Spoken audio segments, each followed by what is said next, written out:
Yesterday, when we met, I said to you that if we have an average Q4, we're going to get an 88% return on Bitcoin this year or in this quarter, and that's going to extremely pump altcoins. And that was yesterday. Today, we've had another bombshell drop on us. And that bombshell that dropped on us basically confirms that the 88% is almost a done deal. And I'm going to explain to you what this bombshell is, and you'll understand that this thing is basically confirmed that we're going to get a massive Q4 where both Bitcoin and altcoins will run. And speaking of altcoins running, I want to talk to you about what is probably the most hated pump in crypto at the moment. And that's the pump of the Mother token. And I mean, love it or hate it, look at the Mother token. It's trading at $90 million market cap, and it seems like it ain't gonna stop. And I'm gonna show you where this thing's actually going to go and why this thing's running, and we're going to make a decision as to whether or not we should be buying Mother. And then we're going to talk about two other altcoins which I think are going to absolutely explode, and give you there's three calls on the board here which we're going to be talking about. So we are here today. We are early because I have to go to my kids' school today for their concert. So I thought I'd still bring you crypto love and crypto wisdom. Let's get this show on the road. Let's go.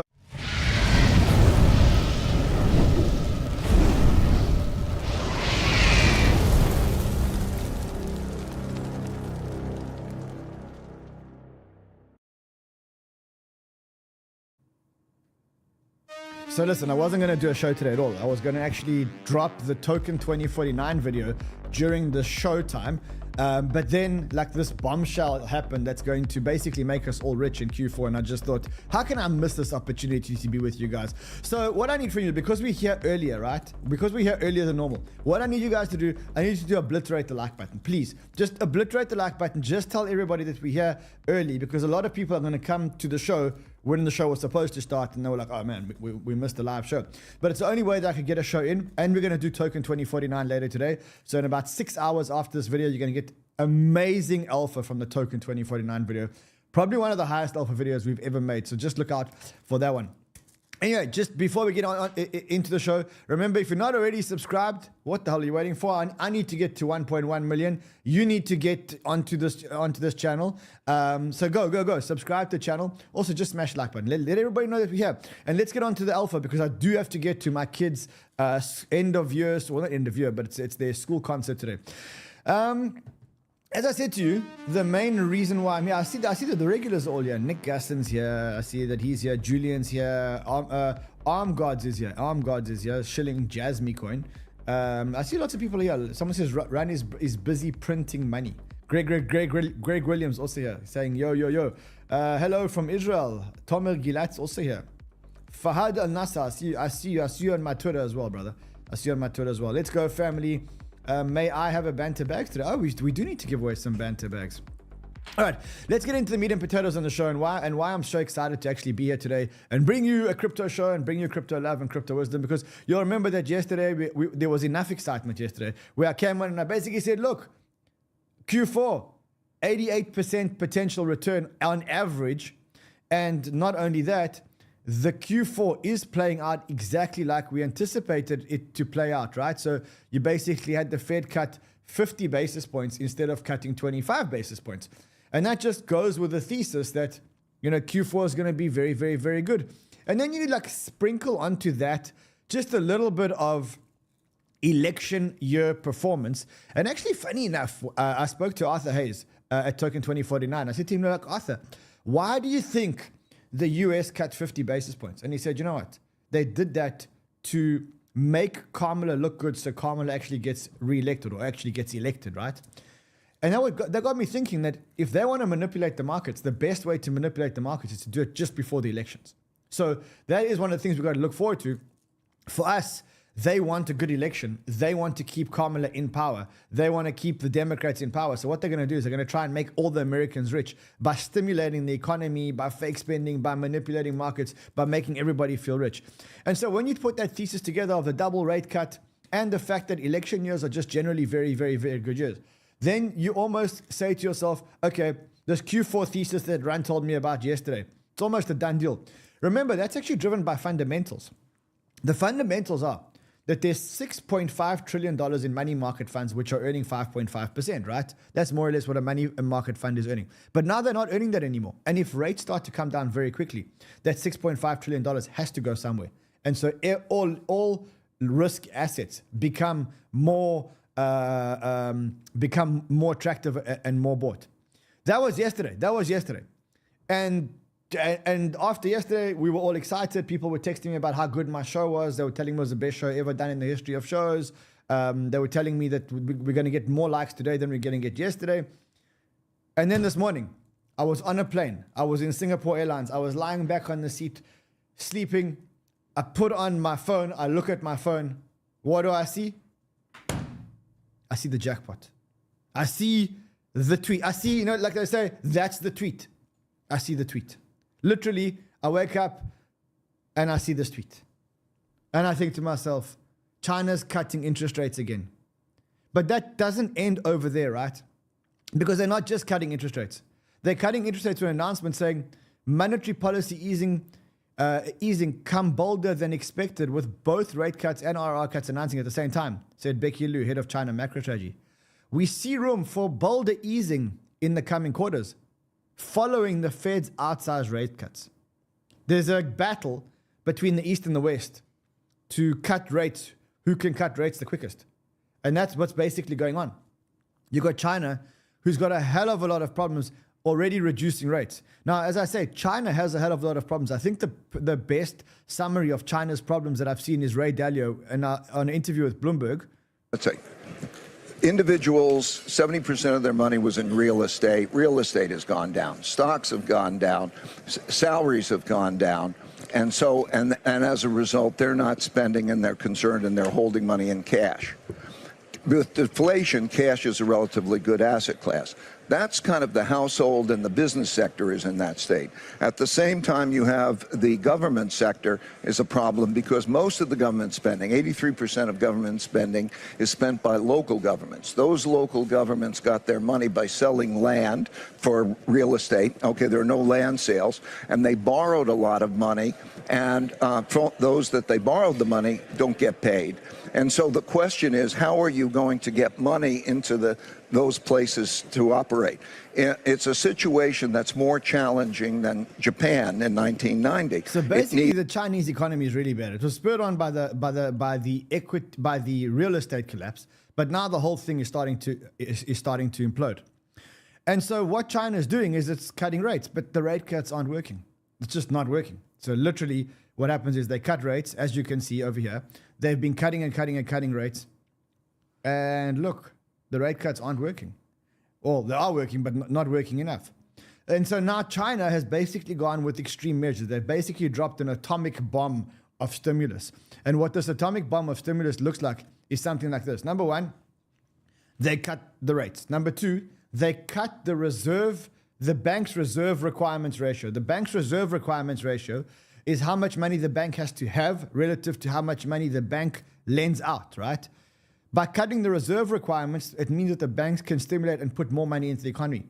They cut the mortgage rates as well. So they cut consumer rates as well. Also cut.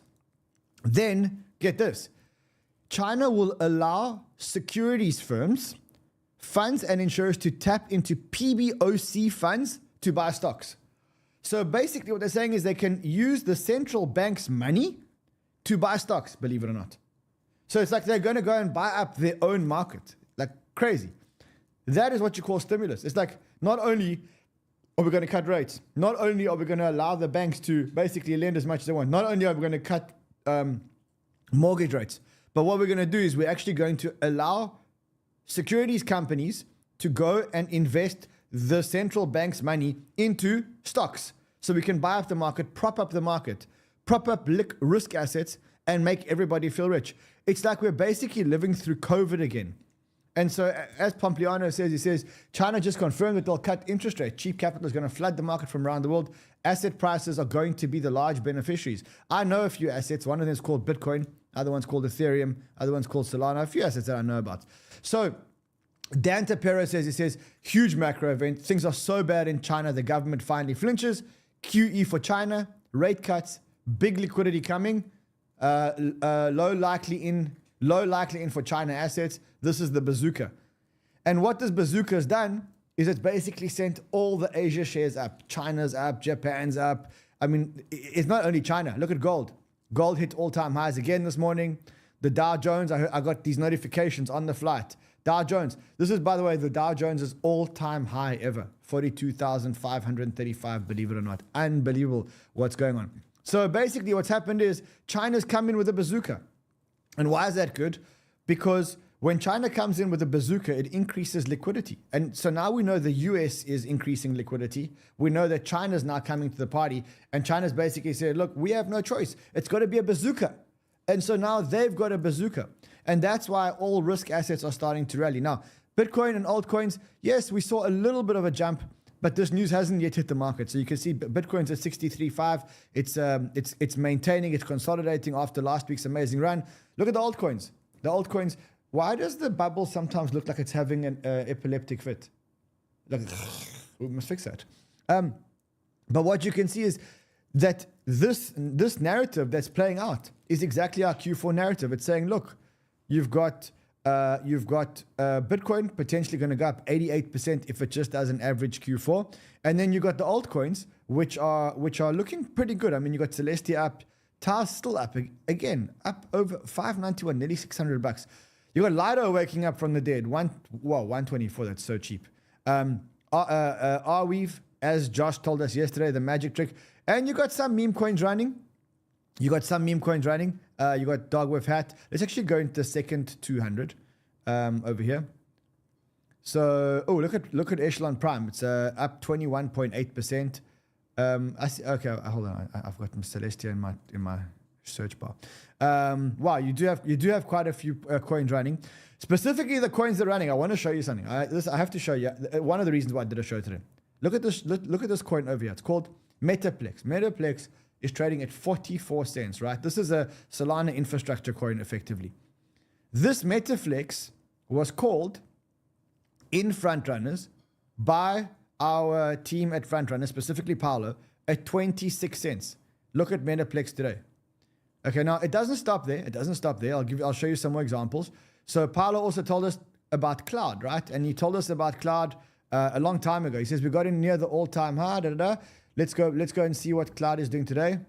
I wonder if Cloud is actually listed on CoinGecko. I'm sure it is. Here it is. Okay, 44 cents. Let's see what it was when they called it. Okay, they called it 32 cents. That's another one that Paulo called spot on.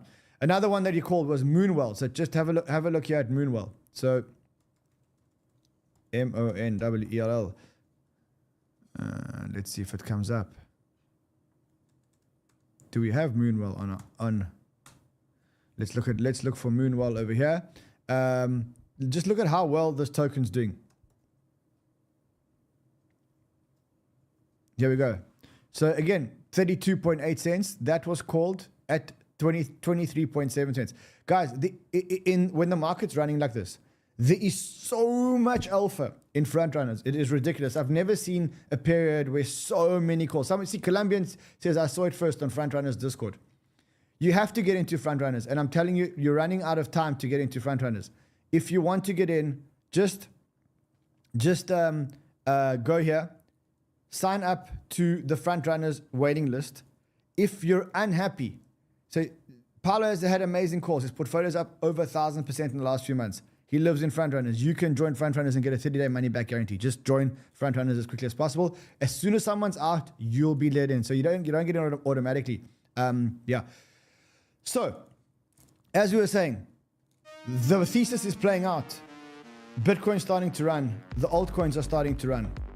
And the one thing that I'm seeing, which I told you yesterday, was super, super, super encouraging, is the fact that people aren't aping into meme coins anymore. If you look at the narratives that people are actually aping into, look at the narratives that people are actually aping into. Finally, we've broken away from meme coins leading the pack here. So you've got the AI narrative over here. You've got the meme coin narrative being one of the slowest to actually be there. And I guess, to be honest, it's to be expected. I'm not saying meme coins aren't running, because meme coins are running. But I saw this, and this kind of was a good reminder. In the beginning of an altcoin bull market, you want to make sure that you're deploying into risk. At the end of an altcoin bull market, you want to be removing your money out of risk into less risky stuff. So remember that relationship. And by the way, smash the like button. I said we're going to get to 1,000 likes. What's going on here? But what I was saying is that in the beginning of an altcoin bull market, which is I think where we are today, you want to be paying, you want to be going into risk. At the end of a bull market, you want to be going out of risk, right? So now we're in the beginning of the bull market and you want to be going into risk. You want to be going into the riskier assets, the altcoin assets, because those are the ones that are going to run the most. And that's exactly what people are starting to do. They're starting to go into the riskier assets. And luckily, most people aren't actually going into meme coins. Well, this time aren't actually going into meme coins. It feels like the market's actually sobered up and said, all right, meme coins were amazing when the market was moving sideways. But now we know we're going into this bull market, and we've got to make sure that the bags that we're holding are the bags that are going to stick with us and take us to Valhalla to make sure that we can, I mean, we'll still be here in the next bull market, but it'll do it so that we don't have to be here in the next bull market, right? And so I read this thing on the plane today, which I think was a reminder. Do you guys remember the Bowden token? Do you remember that this token was trading at an $800 million market cap 60 days ago? This thing's at zero. This thing is at zero. Look, this thing is at zero. So you got to make a decision. Not zero, it's $3 million market cap. Now you got to make a decision. Where do you want to be for the rest of the bull market? Do you want to be in memes? And hey, memes are amazing returns. Or do you want to be in quality? I think now is the best time to make a decision. Do you want to be in memes? Do you want to spend the next year in memes, or do you want to spend the next year in quality? Now look, I've got some memes in my portfolio. I'm going to continue to hold some memes in my portfolio. But my focus is not on memes, because what I know about the memes is two things. One, they all go to zero at the end. End of story. Why? Because memes is a game against the cabal. I mean, just look at Nero. Nero was trading at $16 million a week ago. It's trading at $500 million market cap. That's 32x in 7 days. But also read between the lines. The cabal behind it. Every few hours, a clean wallet gets funded with 6 figures, buys 10 to 50K, clips until it's empty. They consistently clip. It's a game. And the way that this game is played is very simple. You guys don't know who the cabal is. We do, because we know them from the underground. And even, to be honest, we don't know who they all are. Some of them you could be standing next to them at a party and you don't know that that's the guy from the cabal, right? The way that meme coins are happening now with a whole lot of anonymous people, the way that meme coins are happening now with a whole lot of cabal anonymous people is extractive to the crypto game. It's super, super, super extractive to the crypto game. What it is one person not creating value but dumping tokens on another person. And to be honest, I think that the market's actually moved past that. Now, where has the market gone, or where is the market going after meme coins? Let's quickly understand what the meme coin market is. A bunch of anonymous people who have absolutely nothing to lose by dumping tokens on retail investors. That's what it is. I mean, I don't know, if the devs from Nairo rugged the project, would you even know? They could be your best friends. You wouldn't even know who the hell they are, because they are not associated with the project. So it's a bunch of hidden people in the underground with a lot of influence, because they build Telegram groups and websites and influencer networks who know how to influence people to buy things that have zero value. That's pretty much what a meme coin is. Played like that, right? Now, there are good ones, of course, as well. Like someone said, 𝗬𝗂 to the moon. 𝗬𝗂 is a media channel. It's not a meme coin. It's a media channel around a meme. And I think you pretty much know who the people behind it are, right? Like we've pretty much told you. So, I mean, that's not, you can't put it into that. But I think the days of like influencer coins that are disguised as meme coins that aren't actually even memes are over. And I think that we're now going to move into a period that is the exact opposite of that, right? And I explained to you what I mean by a period the exact opposite of that. When in a meme coin, when the influencers create the meme coin and drive the meme coin, they can dump the meme coins on your heads with zero implications, because you don't even know who they are. The opposite of that is a celebrity coin. And I'll tell you why a celebrity coin is actually the opposite of a meme coin. Because meme coins or influencer coins, hidden influencer coins, create a bullshit meme, and then use their underground influence to get your attention into that meme so that they can drain the money out of you and dump their bags onto you. And it's almost a game of hot potato or last man standing, because eventually 99.9% of them will land up like this. It won't be 100%. Some of them will last. Dog with hat might last. Pepper might last. I don't know. Some of them will last. Some of them won't last. Contrary to that, there are what we call celebrity coins. And as much as everyone puts them in the same class as meme coins, they are completely different. Why?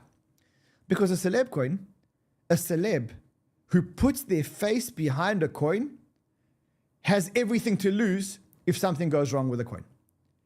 That way you probably know that, if they do want to dump on you, well, you know exactly who it is, right? And yes, of course, there have been celeb coins that have come into crypto and, pretended not to dump, etc., etc. But I do think that there's a major meta that has emerged very, very recently around celeb coins. Remember, dirty influencers take underground influencers, anonymous, use their influence to get attention so that they can dump the token on you. On the other hand, you've got someone like Iggy. Now, Iggy was amazing. And I mean, I don't know if you guys know, but she was supposed to debate 𝗪𝗢𝗥𝗟𝗏 at the Solana event, right? At Breakpoint. And she said she was very excited about it. She said, I'm so happy to get to be speaking at the Solana Breakpoint. I'm debating 𝗪𝗢𝗥𝗟𝗏 on celebrity coins and how they can lead to culture. 𝗪𝗢𝗥𝗟𝗏 is obviously very much against celebrity coins. Fast forward a little bit later, what happened was Iggy, because she's a marketer and because she's smart, wanted to do something a little bit special. She wanted to get a kind of flash mob onto the stage. She requested to do something out the box for her debate. I wanted to have dancers in business suits sitting in the crowd, as well as to come on stage and do a dance with handstands and do splits with me and Eric. Kind of a flash mob recreation of the Simpson meme we all see posted a lot. But in the end, Solana told her that she couldn't do it, okay?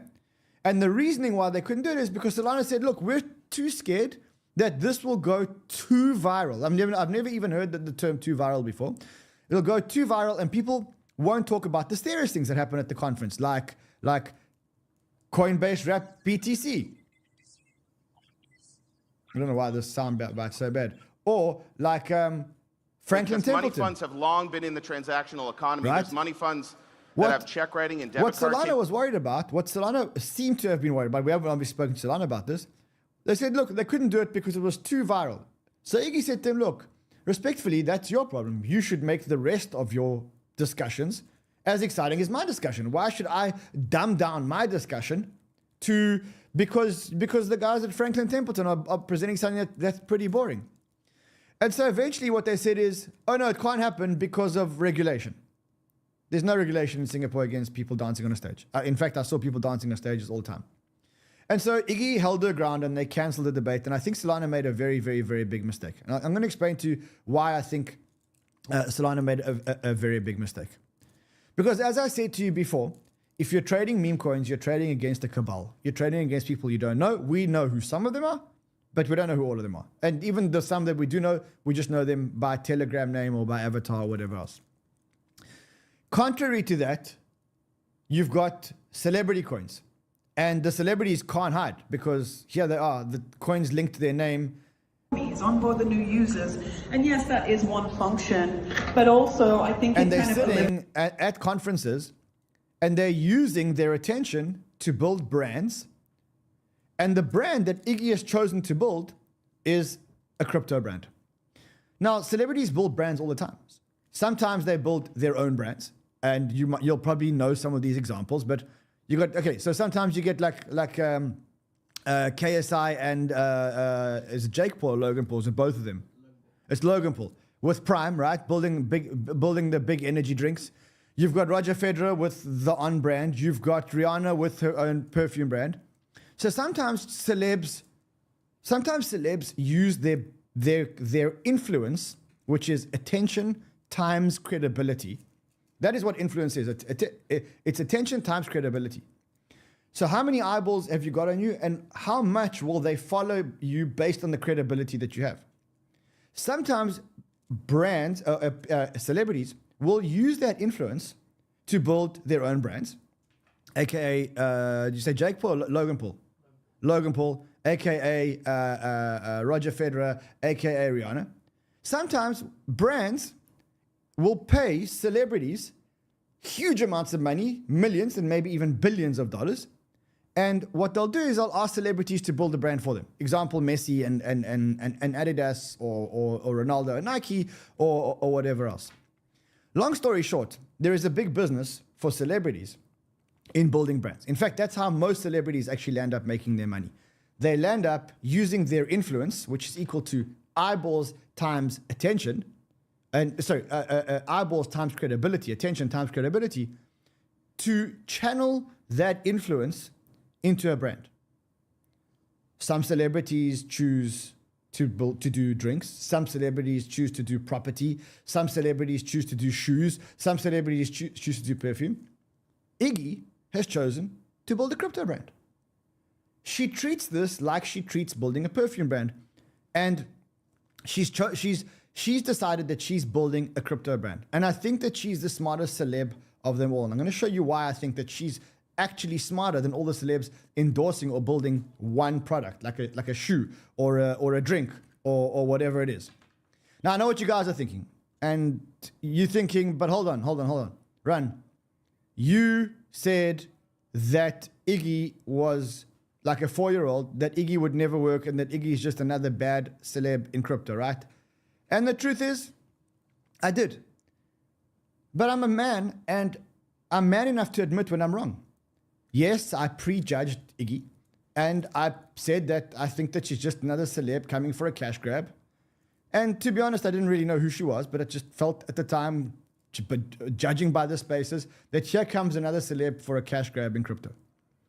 But I've also always said that if celebs want to come into crypto and do things right, then this is the biggest opportunity we've got to get 1 billion users into crypto. And so the truth is that what I did was I apologized. And I said, look, this is factual. I will always happily and publicly admit when I'm wrong. And in this case, I was wrong. I was sure she was here for the cash grab. But then I watched her operate. I listened to her speak. And I'm not ashamed to admit that I actually think she's one of the greatest things to have happened to our space. I'm going to explain to you why, right? Spent a week now in Singapore at Token 2049. And I watched Iggy. Okay, I didn't know her before. And to be honest, I didn't really care. I'm not in that industry. And it's not something that I do. But I learned who she was. Now, the way that I learned who she was I watched her speak, right? Just listen to her speak. That I see myself in and want to be a part of, and these people in this community also are this. So I want to come and be here with that. Can you identify that when you like, a cat? How do you know when you're looking, at the party that everybody there likes this one, token? You can't. It doesn't have these defining factors. Or I'm just trying to mindlessly integrate into every other thing for the sake of utility. Like that does not develop brand identity, and so there's no consumer identity then to see themselves and want to be parallel to that. And I think that that's very important for the future of where meme tokens ultimately have to go with retail expanding for crypto. So she understands brands on a very, very, very deep level, and she understands the attention economy on a very deep level. Memes have been adopted by internet culture, and so now we have this more, what I would say is a modernized version of how we think of a meme. A meme is a picture with something funny or one illustration. So, I mean, she spent the whole week talking, but you know what, the truth is I wasn't really impressed by talk, because what I know about talk is that even Kamala Harris can talk, right? Like, with enough coaching and enough training, you can say the right things. You can cheat. People can talk the talk, but not walk the walk. But then I observed a whole lot of other things. With her, it's not really about the talk. It's about, she's a marketing machine, and she's an entrepreneur. She's a business person. Just look at the crowds. Just look at the people she surrounds herself with. Joe, Ansem, a whole lot of other people. She's even surrounding herself with 𝗪𝗏𝗏 because he's got a big profile in crypto and he's a hater. She's very, very, very, very smart in terms of how she plays with. Wintermute went to the Iggy party. Wintermute went to the Iggy party.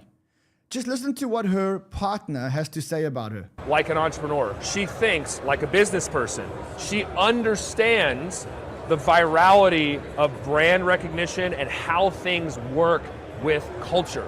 That is a very, very rare combination. When I had dinner with her back in June and we were chatting about things, the level of depth that she brings to the understanding of culture, and look, she even said it on stage, she's been in crypto for 4 months and she's had more fun than she's had like her entire music career, right? That's not lip service. She genuinely feels this way.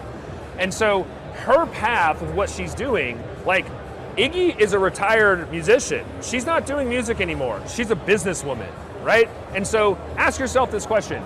A celebrity that has 70 million followers on social media at a global scale, record set with Billboard, top charts, all of these music accolades, why would she be so focused on the mother community when she could make plenty of money doing the standard tequila brand or the perfume or whatever? Why is that the case? She's setting a standard and raising the bar for how celebrities can now build a community that has a brand in and of itself. So she's going to... So again, let's just quickly recap what happened. So she's surrounded by the right people. She's very, very smart and she understands memes. She also did the right things. Now, when I say did the right things, she threw the best party in Singapore. I wasn't at the party. I just saw a lot of my friends were there. I just saw all the videos of the party with the money, taking mother tokens and letting people get money so that they could throw them at the girls. I mean, remember, crypto has been a very boring place before things. This has never happened in crypto before. There's Suzu with his dollar bills or whatever it was. They had the rodeo, and to be honest, they threw the biggest and best party in Singapore. But not only that, I don't know about you guys, but my entire timeline for the last week has been around Iggy, and I'm sure that your entire timeline has also been around Iggy, right? Now, what does that mean? It means she's a marketing genius. With all the money spent on Token 2049 and all the money spent on Solana Breakpoint and all the money spent by Sui and Aptos and whatever else, the one that got the most PR was Iggy. Not only that, she also made probably one of the biggest announcements. And this is where the whole business model comes together. She said, I'm launching the Motherland, a crypto casino powered by Mother Token, going live in November with slots, poker, and sports betting. What she's doing is she's creating a community. Once she's got that community, she's going to channel that community into services like casinos, like crypto exchanges, like crypto schools. Maybe one day we'll even do a school with Iggy. But she will channel those people using the Mother Token as the currency for her following. And so instead of endorsing one product or one brand, like a perfume or a pair of shoes, she can use this token to drive her community to lots of places. Imagine Iggy going, one is to casinos. What about other products? What about crypto schools, crypto exchanges, crypto whatever? So what you can see is that she's really, really, really smart. And she made all the biggest announcements, and she made probably the biggest impact in the week. But on top of that, there's something else about her, which is for me the most important thing. If you want to succeed in crypto, and you want to succeed against the odds, you got to be super fucking resilient. You know that, and I know that. You know how much hate people get in crypto, specifically when they try things that don't succeed. Even when they succeed, they get a whole lot of hate. And so Iggy comes from nothing. I've read a lot about her, and she comes from nothing. And this is something that I dropped in our management group earlier today. And I said, because I came from nothing, I fear going back there all the time, and it stops me from celebrating wins. Even at the best of times, I'm more paranoid about going back than celebrating about actually winning. There's something about people that are reaching for the stars and have achieved success, but also have come from nothing. They have a paranoia of never, ever, ever going back there, and they have a point to prove. And it makes them super, super, super resilient. Probably the same reason why I'm here, even after all the hate, even after Luna, even after all of that. And so look, right now what's going on is a lot of people are landing up buying Iggy and buying Mother Token or whatever else. Now, to be honest, I'm not telling you to buy Mother. I'm not buying Mother. I don't hold any. To be honest, at this point, I don't intend to hold any. All I'm trying to show you is that there is a narrative of celeb tokens, which is very different from the narrative. It's the opposite of meme tokens. instead of people hiding behind avatars, it's people that are very, very public and have a lot to lose. And if done right, and you can build a community, it's probably more powerful than any celeb building a brand. Why? Because a token is the only mechanism that can lead a community to do something that is tangible. I mean, you can't Leo Messi can't tangibly lead his community around his Adidas sponsorship. There's no token, there's no proof, there's no checks and balances, right? Now again, I see people with please stop this bullshit and whatever else. I'm not telling you to buy Mother. A lot of people are buying Mother, and that's why it's at $90 million. I'm not buying Mother because I'm not part of that community. It's not something that I relate to. And I'd rather stick with things that I actually relate to. But a lot of influential people, 𝗙𝗢𝗧𝗧, who, by the way, sold Pendle the other day, is now buying Mother token. Another account, $360,000 buying Mother. This thing's running. It may actually be the most hated rally in crypto, right? It could be. I'm trying to show you, I'm not trying to tell you to buy Mother. I'm trying to tell you that Iggy seems like she is the real deal. And there is a new narrative, which is the celeb meta. And she's busy writing the playbook that other celebs are going to follow. Maybe, like me, you don't relate to her. But there will be a celeb that comes around that you will relate to. And by that time, there will be some kind of playbook. And that's pretty much what I wanted to share with you around this narrative that's actually happening. All right, let me know what you think. Let me know if you are going to be buying it. Nothing runs harder than 𝗕𝗘𝗣𝗓. Yeah, when 𝗕𝗘𝗣𝗓 gets a run, it runs. It runs. Someone's saying it, 𝗙𝗢𝗧, you're in the chat. No, 𝗙𝗢𝗧's in Frontrunners, guys. You're getting it all mixed up. Before we go into altcoins, guys, I have to tell you, before we're going to get to altcoins now, you have like a last chance to fucking join Sheldon Sniper School. It starts today. Like literally, it starts today. In 1 hour and 47 minutes. Honestly, and if you're late, it doesn't really matter. Go and sign up. It's the best free and the last free trading school you guys are ever going to do. Just click there and go and sign up and get it done. All right, I want to talk to you about a few other things. One of them, which is pretty important, and that's this over here. Don't know if you guys saw this, but remember that last month, Pavel Durov, the founder of Telegram, well, a few weeks ago, the founder of Telegram was actually arrested in France. You remember that, right? Anyway, long story short, we're now hearing that Telegram will share IP addresses, phone numbers with governments when legally required to do so, which we always thought Telegram was the one service provider that wasn't going to share anything. Founder gets arrested, and guys, they're sharing telephone numbers, they're sharing IP addresses, etc., etc. IP addresses. You read that, right? You know where I'm going with this, right? They're sharing IP addresses. Telegram sharing IP addresses, WhatsApp sharing IP addresses, Facebook sharing IP addresses, crypto exchanges sharing IP addresses, DeFi protocols are sharing IP addresses. You need to mask your IP address in crypto. If you don't, it's like walking around the office with your pants down, because everyone can see your tools, right? Everyone can see exactly where I am. And they can just hand this over to the authorities and say, this IP address sent this message on the messenger at this time. But if you get a NordVPN, not only can you mask your IP address, but I'll show you something else. I've got a unique feature where you can get a double VPN. So you can double protect yourself. I can't tell you, I can't keep reiterating this. If you're in crypto because you want to be anonymous. It costs you, let's see what the deal is, like $3 a month?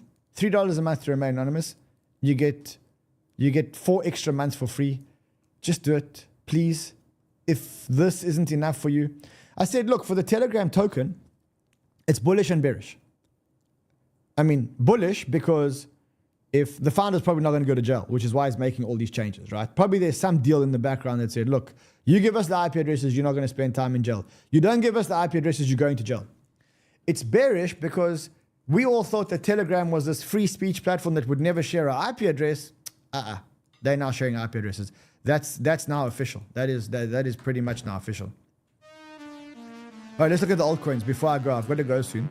You can see 𝗏, which I spoke about yesterday, is running. 𝗏 running. Celestia is running. The reason why Celestia is running is because they managed to, well, one, there's a short squeeze, but two, they managed to raise money on an OTC deal, an over-the-counter deal, which is basically when you go to investors and you say, look, we'll give you tokens from the treasury, from whatever else. They did it at a valuation of $3.5 billion. So the reason why I'm telling you this is because you've got to keep your eyes open for these things. The new meta now it's not IDOs, it's not ICOs, it's OTC deals. It's protocols raising money, doing OTC deals. You have to keep your eyes open on the OTC deals because if you know if you know that the Celestia guys bought their tokens at a $3.5 billion fully diluted valuation, you know that they're almost 2x in the money, and you know that those deals probably have a 1-year life cycle. And that's exactly why Celestia is actually running, because they managed to raise $100 million. I think Chris Boniski actually said, so announcing $100 million in new funding, total raised $155 million, means that Chris says that it means that there's $100 million of institutional interest, which is actually quite a good sign. I actually hold a whole lot of Celestia. I think my entry price was around $3 or $4. Yeah, I mean, probably worth talking about. 𝗕𝗬𝗕𝗬 is running, has been running for the last couple of days. Initially, we thought it could have been the AI narrative, but also now we know that 𝗕𝗬𝗕's implemented charting, which is a huge technological upgrade. What else is there? Okay, lastly, for today. Guys, we need researchers. We're growing very, very, very, very, very fast. If you are the type of person who loves these shows, you love being on Twitter, you can work in a high-paced environment and you want to work at Banter and you want to help us, A, research tokens that we actually buy, but B, actually join us full-time to actually make this content. Go here and apply for the researcher position. Somewhere here there will be a researcher position. If not, okay, we'll put the researcher, but just tell Amy to put the researcher position there. There will be a little test that you have to do. Just do it. Please just do it. Because that way we know that you're actually the real deal before we actually interview, and we're not wasting my time and not wasting your time. Okay, guys, listen, I wanted to stay and talk about a few other things, but unfortunately, Iggy stole the show today. I have to go to my kids' school concert. Love you guys madly. Remember to tell your friends that we came early today. It's called premature. When you come early, what's it called? Premature. It's true. What is it called when you come early? It's premature something. Anyway, we were here prematurely. Josh is going red. Bro, you want to tell me something about being early? No idea. All right, I'll see you guys again tomorrow. Oh, wait. Before we go. Next week is the beginning of the ByBit World Series of Trading Competition. $10 million up for grabs. We have to win. Someone says, why is your head so shiny? We have to win the ByBit trading competition. Go and sign up and open an account and join our team, right? If you don't, you can't participate in our team and then we can't win the $10 million. Okay, we have to win this $10 million. Premature liquidation, that's what it's called. It is, it's premature liquidation. We've opened a can of worms and now the show is going to be shadow banned. So before the show gets shadow banned, I'll see you guys again tomorrow. Love you guys madly. Till then, trade well, my friends. Stop. Rewind. I don't know what time zone you're in, but 6 hours from now, the token 2049 high alpha video drops. You got to watch that. That's going to be huge. Okay, Josh, let's do it again. Trade well, my friends.